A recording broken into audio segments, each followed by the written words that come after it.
Hey everybody, what is going on? Oscar here. To be honest with you, sometimes I cannot help it. Seeing the updates on X, and obviously you know what I'm gonna talk about. I've been doing it since Saturday, just keeping it real, telling you what's going on and how it's affecting the markets in crypto. And I've said, first and foremost, you cannot compare to the pain that we're feeling because the crypto is not up, right? What we're feeling right now in the crypto as crypto investors can never compare to the human loss that we're seeing right now from our TVs, from our smartphones, and from abroad, not in Israel, right? So it's a big problem, and I'm not here to solve it, but I'm here to tell you how this new war that we just seen right now, new conflict that is happening in the month of October. I know it's been forever, but right now it's affecting the markets, and I am so surprised. I am, speechless. How and why? Well, because Monday right now, it opened red. Crypto at 4 a.m. started crashing. Crypto started crashing at 4 a.m. today. And the futures for the markets were down.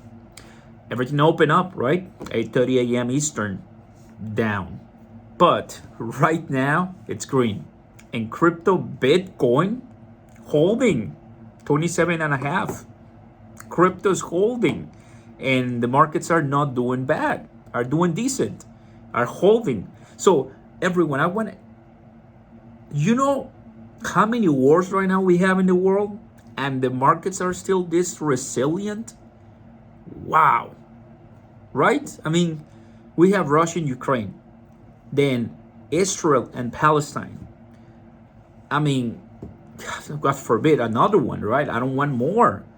But even though now there are two active wars that the US has an end to it, one with Ukraine and the other one with Israel, and still the markets are bullish.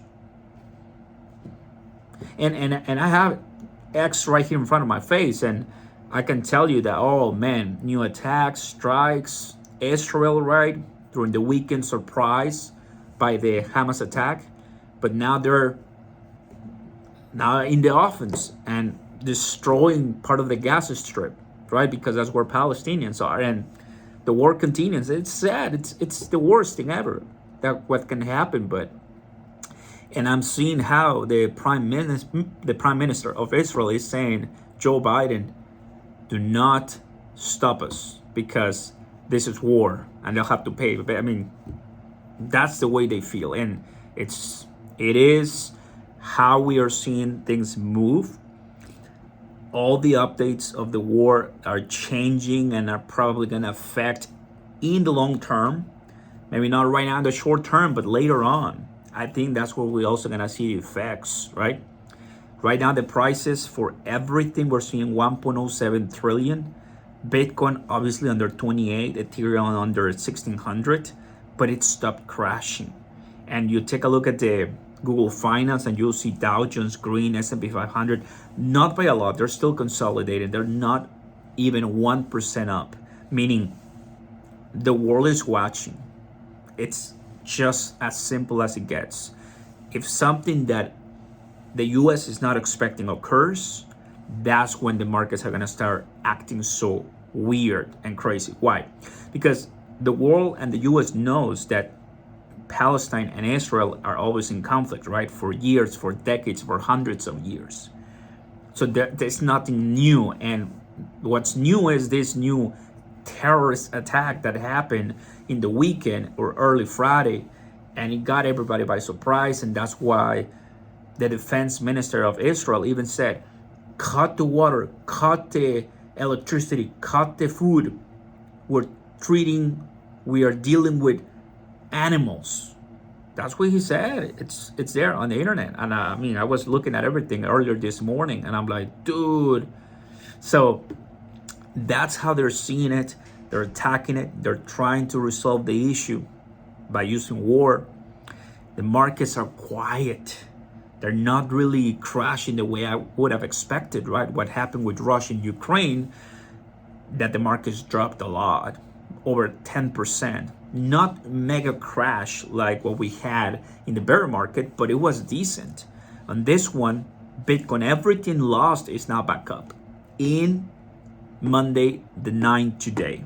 So the way it's affecting as of right now, not much, but obviously we're gonna get more news. And here's the problem. I hope no more regions and countries get involved, because that's when things can get out of hand. Because Palestine and obviously Israel, they all have different partners. They all have different countries that they get support from, and you don't want to get more involved because it's going to create things that are going to affect the rest of the markets, and that's when we come in. As of now, it's all good when it comes to the price, but obviously when it comes to the human loss, terrible. Thanks for watching, everybody. You've been updated. This is what's happening. And I mean, like I said, I'm surprised. I'm happy that at least the markets are not crashing on us and we don't have to worry about another thing, and just leave it for the SEC and the rest of the haters of crypto. Peace.